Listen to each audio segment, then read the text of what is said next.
Let's talk about your party, right? Particularly the issues that are germane now.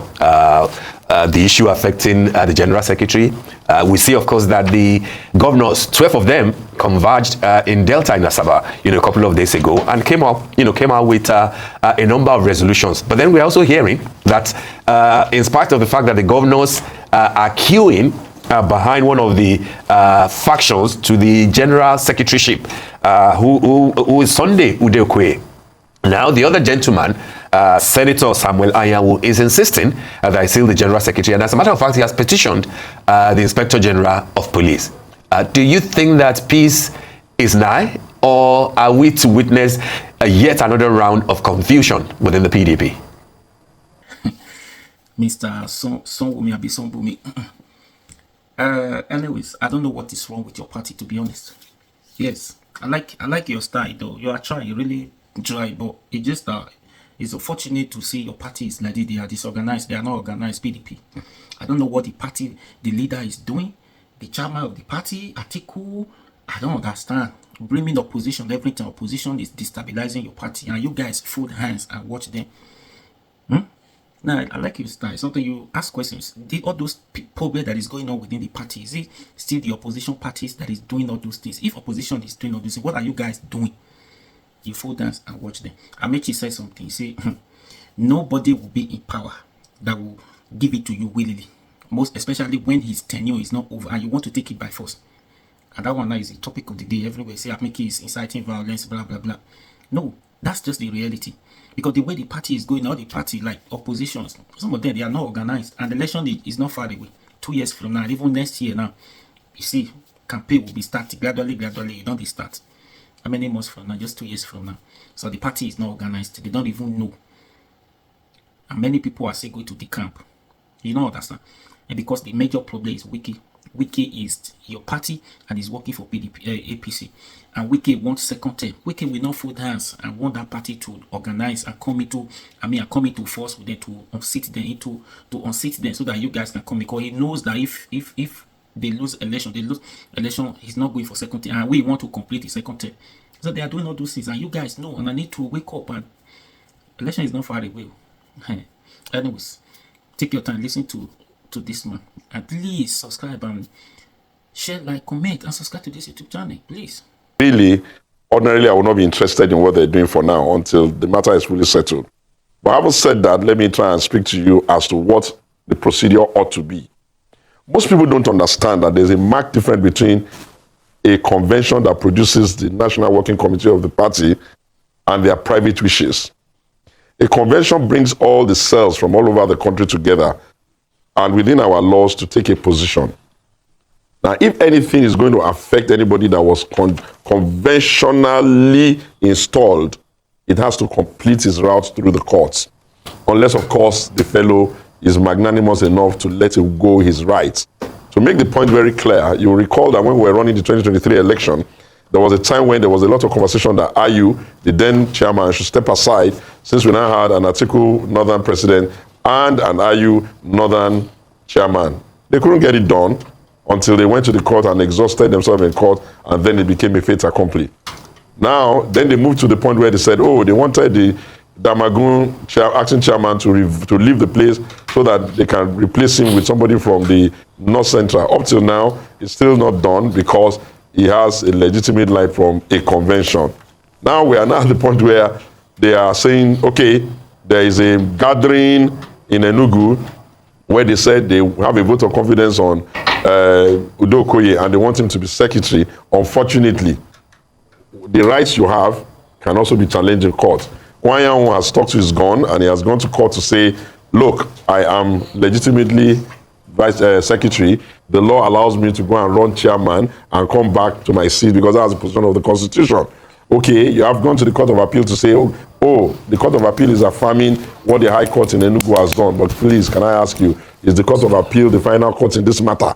Now, they are going to the Supreme Court. So I believe that the best thing would be for the PDP people to understand that what is there to be gained in insisting that you want to struggle for 100% of zero And what is to be gained in people saying they don't want you and you insisting you want to stay? You know, it's a laughable situation. It's a piteous situation. It's a draining situation. It's an extremely sad situation. But I always say, if they don't have, the leaders that are masquerading as PDP leaders now don't have capacity. And I said that with every sense of responsibility. We lost the election in 2015. And the vice president, the then President Jonathan, of course, will be dealing with post-election issues. And almost all our followers or leaders were running issues with EFCC and all that. But the party did not start looking like this. Some men provided leadership in a robust manner, persuading people at the back, doing whatever they could to keep the party together. We have lost an election in 2023, miserably, and post-2023, those who are calling themselves leaders of the party are incapable of stabilizing the house. They should go through it. When we get to the Supreme Court on Anyanwu's case, we'll go to Supreme Court on Damagun. Maybe then we'll find another person to start quarreling with. Then we'll go to the Supreme Court on that. By the time we had finished dancing all over the Supreme Court, back and forth, maybe by then the election will be over. And then they will then ask themselves, all this nonsense that they are doing is for what end and to what purpose? All right. Segun, nice to have you on the morning show. I mean, I believe that Steve had asked you a question. Do you believe that peace has been restored within your party following this confirmation of Okoye as the national secretary? And I ask again because, unfortunately, Segun, many Nigerians have lost hope in the PDP as a strong opposition. Only last year we saw that, you know, the governors who are said to be the major financiers of the party were talking about wanting to seize the party structure and challenge Atiku Abubakar and Wike. I mean, whatever happened to that struggle? And, you know, there's been a lot of talks about, you know, this sort of rumored coalition. I'd like to know your thoughts on all of these. You know, he who is mostly vilified, and if you like, who, when you mention his name, you are accused of having been funded by him, it is his role in the party over the years that is now clearly becoming a gaping hole. I've always said that Nyesom Wike is the Achilles, the key man risk. If you're a finance person or a consultant or somebody that is in management, you'll understand what they call a key man risk. A key man risk is that one person that his functionality and well-being impacts your organization one way or the other. And I've concluded, without any reservation and no apologies to anybody, that Wike is the key man risk of the PDP. Had he been functioning in the PDP the way they had known him, I can guarantee you all of these things going on, he would have found a way, whether dancing, bribing, begging, speaking, bullying, to stabilize them. His absence is clearly a question of if he didn't day, he didn't day. Now, as peace returned to the party, how could peace have returned to the party when, let me tell you something that interests you. The BOT leadership sat in Enugu with all of the Southeastern leaders. They affirmed Okoye. Yet they were invited to a meeting in Wadata House that had Awanyan, whom they say they don't want, seated there. They watched Okoye get bullied out of the place, and yet they did not protest. They didn't leave the place. They sat down there. They completed the meeting. They gave a communique. So you get the impression that the elders have become like children who don't have the capability and the strength of character to say, this is our position, and we're standing by it. And then what do you want the party to do? The members, people like us that are passionate members of the party, slowly but gradually, we're beginning to accept the reality that it's almost a nunc dimittis. If you have ever lost a parent or a loved one that is elderly, you know that process when they go to the hospital, you are visiting them every day, and sometimes you get to a point where you just know that, okay, you can't strangle them, you can't kill them, you don't want them to put up the oxygen, but you know that you're going to come and they're going to tell you that it's all over. That's what the BDP is doing to itself. It's in an ICT, intensive care. It's blaming everybody but itself. We have blamed the president for even taking Wike. We have not blamed ourselves for not having someone that has the balls and the capacity to reverse the process. We have blamed other people for causing problems that we're the ones causing ourselves, or they are the ones causing themselves. We have blamed, we're going to do a united merger, a merger that does not give you the powers to deregister the PDP or to deregister any of the other party. So my sister, my brother, Steve, my man, I think that I've accepted that everything that has a beginning can sometimes have an end. My hope is that maybe by us speaking some truth to them, they can take a halt and ask themselves that really what is the problem? And my consolation, if there be any, is that the crisis is only at the top. The baseline of the party at the ward level is a bit stable. The party at the local government level is stable. The party at the state, in most of the states, is stable. The party in the zones, minus a little bit of the issues in the southeast, is a bit stable. We're not having any problem in the zone of the southwest. We're not having in the south. We don't really have any major problem in the north central, northeast, and northwest. So maybe the only problem we have is in the NWC. And then you look at the NWC itself. Perhaps we should say the only issue we have is maybe the top two. We don't seem to have any problem with the national organizing. We don't really have any problem with the publicity and all the others. So if they can recognize that you can't continue like this in an election, in a situation when we have lost 3 elections back to back, blaming everybody except ourselves, I think we'll be okay. But those who want to leave the party, who are tired and think that maybe they can do some amalgamation of decamping that they are calling merger, they should just decamp and let the party have peace. If some of them even live to this their so-called merger process, maybe we'll be able to see who is left. Maybe the ones that will be left will be like orphans who will then know that their fathers and mothers are dead and they now have to, on their own energy, move themselves forward. But something has to give. It's nasty because it's giving the whole country and the democratic conversation in the country is making it look untidy. It's making it look uninspiring. It's wearing out all the young people in the country and people that are potential voters for a nation where people don't even turn up to vote because they don't have real clear choices. Do you expect the oldest, one of the most stable, one of the most consistent, one of the most democratic party to be managed by kindergartens? Of course, if he didn't dare, he didn't dare. All right, very strong words you've used this morning, Mr. Shomi. And but you know me, Steve. It's understandable. You know me, Steve. Yeah, absolutely, it's understandable. Maybe that's the reality. But you know, because it keeps coming to my head, you know, the passionate appeal that you made to the former governor of Ekiti, Oshokumole, Peter Ayodele Fayose, the other time. It looks to me like nothing came out of it. If anything had come out of it at all, it would be that Fayose has donated, you know, one of his key men, Larry Olayinka, to Nyesom Wike, you know, as one of his spokesperson. And therefore, it looks like the issues that you have clearly enumerated are deeper, you know, than we think, particularly at the top within the NWC. My question to you is, what role do you think the man that you spoke for his presidential campaign the other time, Alhaji Atiku Abubakar, what role do you think he can play in all this if there's still anything left to be salvaged? You use the word to say that those who want to leave, let them leave. But people think that if there will be a formidable opposition in 2027, it will have to be a merger of some sort. And individuals like Atiku, like Peter Obi, like Kwakwanso maybe, we've seen Rotimi Amechi, we've seen El-Rufai, some are even mentioning Kayode Fayemi, that is the sort of a thing that could lead to a fight, you know, not necessarily a victory. But if there will be a fight in 2027, it will be a merger of some sort. But here you are saying that it doesn't look like it. You are basically almost throwing your hands up in the air and saying, okay, maybe another time will come. Is that what you have? No. Steve, no. Now let me try and, you know, make it down a bit. I'll start from the tail and then get back to the Atiku question. The president and the APC, with all of its energies, was allocated 8-point-something million votes. Total available PVC collected is about 86 million or thereabouts. Someone cannot earn 8.6 million votes, and you all will be saying that unless you merge, you don't have the ability to stimulate and go into the process of the field and get Nigerians, first of all, to even be willing to take a stand on election. That's a very lazy approach. The second is that if you look at our last numbers, you would even say that if they want to build any opposition, going by the last numbers, they have to build it around Peter, because at least he was able to come with the votes of the Southeast, that of the South-South, that of the Federal Capital Territory, and a little bit of that of Lagos.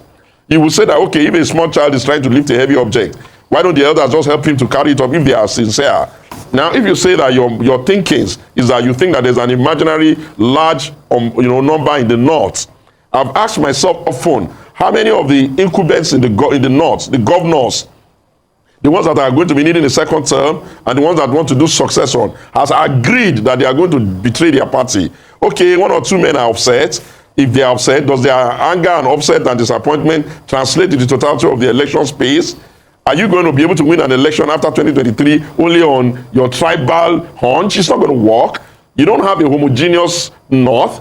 Have you asked the North Central what their position is relative to the next election? So I'm saying clearly that it's very lazy and extremely annoying that a political party like PDP is not working very hard in the field to try to make itself electable. And to do that, they need to stop the quarrel, 1. Number 2, they need to do a differentiation of why people should vote for them. You can't be speaking from the same side as the ruling party. You are not as efficient as them, and you want people to dump them for you. You can't be saying, oh, I want to be president, and your only pathway for presidency is not to get into the field and start working, but to sit down and be thinking that some people are going to come and join you. When you bring all 6 of you together, which of you have agreed to be the president? Then all of you will then vote out of the arrangement, claiming that you didn't get what you want. You who cannot even endure in a legacy party like PDP, are you the ones that one will have hope that you will endure if you go to another party and you don't get what you want? Now back to the Atiku, and what should Atiku do? With due respect to him, I've asked him twice, and I'm going to ask him one more time, and then we'll pack it off. I've said to him, sir, do you want to run again? If you want to run again, okay, let's say that you want to run. Call those of us that think for you and think with you and plan with you. Let us now go and engage it differently. I ask you, when the president of America, Donald Trump, when he lost the last election to Biden, did he start going all over the place looking for one on impossible coalition so that the Labour Party, what's that their party called now? The Green Party, all the other small party come and join him to it? No, he didn't do that. He got into the field, he engaged the people, he created the narrative, he made the differentiation, he told the Americans what exactly he's bringing that is different from Biden, and today he's president by the largest margin ever. Why would people be lazy and think that the presidency of Nigeria will be dashed to them as a gift? It's the reason why I created the alternative. And you will notice I've been going around, engaging the Nigerian people, trying to tell them, okay guys, let us answer 4 questions. 1, will all the votes be paid for? Do you not understand the danger of this vote buying and vote selling? With a view to getting them to change. 2, what do you consider your responsibility as a citizen of the country when you have a PVC and you don't even come out to vote? 3, are we going to be a nation that will only be discussing everything from the tribal viewpoint? Oh, is this, is that? If you have a problem with Bola Ahmed Tinubu as president, say you have a problem with him, and some say you have a problem with with the Yorubas. If you have a problem with Peter Obi, say you have a problem with Peter Obi, and some say you have a problem with the Igbos. If you have a problem with Atiku, say you have a problem with Atiku, and some say you have a problem with the Hausa, because you can't have a nation that is as vibrant as ours and then be allowed to be foldering and tittering and expanding itself only on tribal lines. We need to be a little bit more cohesive and nationalistic. And then I've also been saying to them, if we have been giving you candidates you don't like, why don't you find us good materials around you? There's no question of, some people will be the one to be the politician, and some of you will be deceiving yourself that you don't have to be involved, or some people who will come and say they want to contest, and some of you will not even be interested in the issues. You are not going to come and defeat any incumbents just by thinking that you can be saying you are harvesting misery.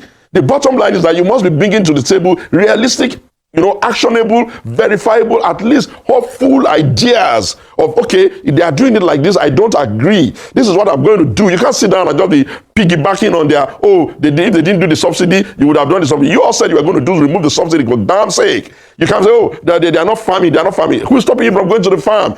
They cannot feed inflation, food inflation. Is he the one that's telling you to go and be killing people in the far ends of the country and preventing people from going to the farm? If these are the circumstances we are dealing with, the essence of opposition is to sit and then begin to say, okay, this is what they represent, this is what we represent, this is where they are going, this is what we're going. There is a pathway for them to win without all this nonsense talk of merger. And if anybody wants to come to any party, don't go to another man's party. I hear them talking about SDP. With due respect, Shogaba, my brother, don't allow them to come to your party and start dictating tones and dictating the attitude that they used to destroy their party. Never allow them to bring into your party.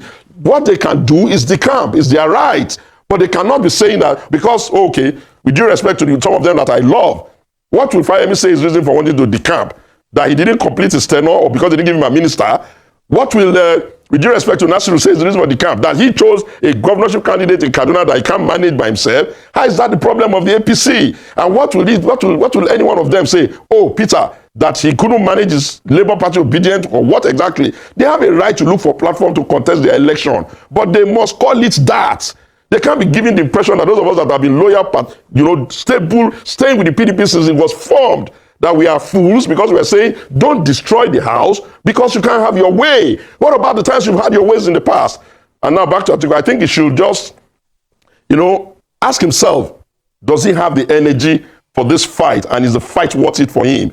Does he desire, is there anything he would have done differently than what his friend Bola is doing? Because it's easy to be talking about details. They come from the same Yaradua school of thought.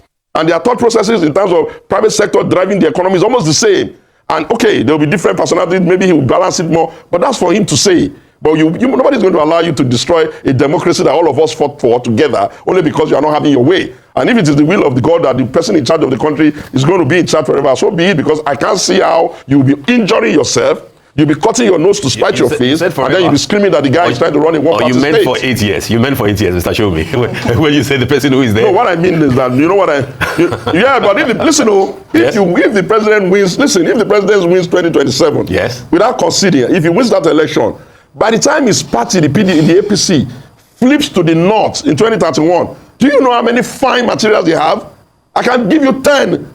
That's one of the reasons why I'm even pitying Nasiru, because I don't expect Nasiru to be getting involved in nonsense. He is a potential president, but he can't be jumping here, getting angry. No! You can't be the reason why every time the party, Nasiru were the reason why the PDP people started having problems in the first instance. Is that not where he started from? So Nasiru is going to be the reason why APC is going to have problem again. Meaning what? All right. Mr. Shomi, you have spoken very, very passionately about the PDP, and it appears that you need to do more by yourself besides just talking. You've talked about Atiku Abubakar. If he had to return, he'll change the format for him to engage more with the Nigerian people differently. I'm sure that we saw that during the election. He did engage, he did campaign. I don't see what will be different from what you've been saying. And I think talking about even putting up new candidates will be a better format, because you saying that a merger is not a good thing. I know that the APC became a formidable party through a coalition and through some sort of merger. Shouldn't that be what the PDP should be looking into? Do you know the difference? OJ, let me tell you the difference. ACN was practically in the hands of Baba Akonde and Bola Tinubu. CPC was in the hands of the former President Buhari. They agreed to deregister those parties. So when they got into the merger conversation in APC, even when they were unhappy in the arrangement, there was nowhere else for them to bolt to. If they had CPC and had ACN, I guarantee you some of them, maybe when they didn't get their Muslim ticket, someone like Ashadu would have bolted to CPC, back to his ACN. Maybe President Muhammadu Buhari was getting irritated at their inability to come to meetings early.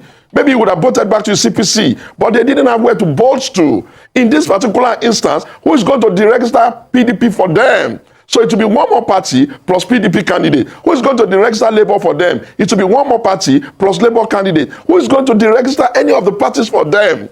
And their character and attitude does not suggest that any one of them is strategic enough and big enough in heart to say, okay, I am going to preside over this merger, and I am not going to be up for president. That would be something. So there will be some kind of big man on whose table the sharing will take place. But hey, I may be wrong. But maybe now that we had it in public, we can file it for the archives. Thank God it's always been on social media. When they are done with this, they are rigmarole and dancing about for nonsense, we'll come back and have this conversation again, because I can guarantee you for free, it won't work. All right. I get you clearly. But I want to go back very quickly to one key important thing that you said about the fact that, reality is staring PDP in the face. You said that you lost 3 elections in the past, in the recent past. Of course, Edo, that you lost the governorship is there. The case might still be in court. With due respect, we did not lose Edo. We are in court in Edo, and we're insisting that we won Edo. Yeah, but you just said that you lost 3 elections, a few minutes ago. That's what you said. So I was talking about the federal. I was talking about 2015, 2019, and 2023 presidential. Oh, okay, all right. So I'm talking about other realities that show that APC as of today has 21 governors. Your party has 12. ABGA, ABGA, Labour, NMPP, 1 each. So you are dealing with something of a behemoth, with 21 governors and a president. 2 more elections coming soon, all cycle elections and governorship. Anambra is coming later in the year in November. Osun State is coming. Osun, your party is the incumbent. If Osun goes, it means that the depletion is getting rapid, just like Edo, if you're not able to take Edo back. So my point is that as we race towards 2027, shouldn't PDP just concentrate on the areas of strength where you are, rather than think that anybody who wants to go, let them go? If we marshal our argument well and we package ourselves better, we can give it a shot. Yeah. Steve, you're tempting me to run for president. Because you make it, when you speak about an idea, it always seems impossible in the minds of those who have not conceived it well. The elections of 2023 produced 8 million votes for APC with all their numerous governors. 6.9 for Atiku, 6.1 for Peter, clearly speaking, it means that the impact of the governors was not that much on election day. And against the backdrop of a larger pool of electorate who we have not succeeded in inspiring, if we can inspire a larger chunk of those ones, what will their governors do? That's that. The second one is nobody agrees in this country that our issue with election, that our elections have the type of integrity that can make us be absolutely sure that the votes were counted and that the counted votes is what produced the outcome. If we have that kind of challenge on our hand, you can't even blame us or anybody that lost or did not lose, because in the real sense of the word, you could say technically we're not sure. Because if you do BVAS and you do IREV, and BVAS and IREV are not tallying, you are running a broken system. And even with the broken system, my persuasion is that if the Nigerian people find out that their food inflation numbers are very bad, find out that the cost of exchange of their country is very weak, find out that their country is even not properly well administered relative to how you balance power, then that is some energy that any smart opposition party can run on. And PDP has structures all over the nooks and cranny. We need to go back and re-engage the electorate. That's what I am doing with the alternative. You have to go back and re-engage the people. You have to go and persuade them. You have to go and beg. You can't just be showing up in people's faces only when you are ready for election. And like I always say, every election is a two-way referendum.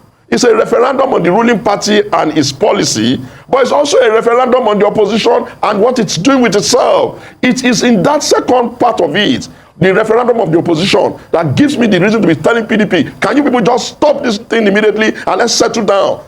And if they want a solution to the impasse that we have now, instead of them sitting there and looking for miracles that will not happen, they should call an early Congress. Almost all the cases on ESCO will expire. We'll do an early Congress. They can sit in the room, share it however they want, and then you have a new executive that you can then work with for 1 year before you start getting into issues. If you continue this journey, I can guarantee you something, Steve, I promise you I'm not going to be in opposition the next dispensation. If I finish all my energy on this trying to persuade them to listen, I'm going to dump them and go to my father, my brother, my Kingsman Bola Tinubu. I've been assessing his policies. Well, are you not confirming? Hold on. Are you not confirming? What that is out there? Steve, listen, let's talk to ourselves as brothers. Let's pretend that the audience is not listening. I have been asking myself, what exactly are they trying to do here? If the only thing they are thinking about is their own personal selfishness, and clearly they are going to get themselves into misery, am I going to keep carrying my people and my followers since 1998, and we have been standing in PDP when the leaders who have profited the most, who have been vice president, they've been governor, they've been ministers, they've been everything in the party, and all they can see to do is be demarketing their own party. Right. I believe that PDP can win the next election, but we cannot be the one injuring ourselves, and I'm not the one injuring them. All right.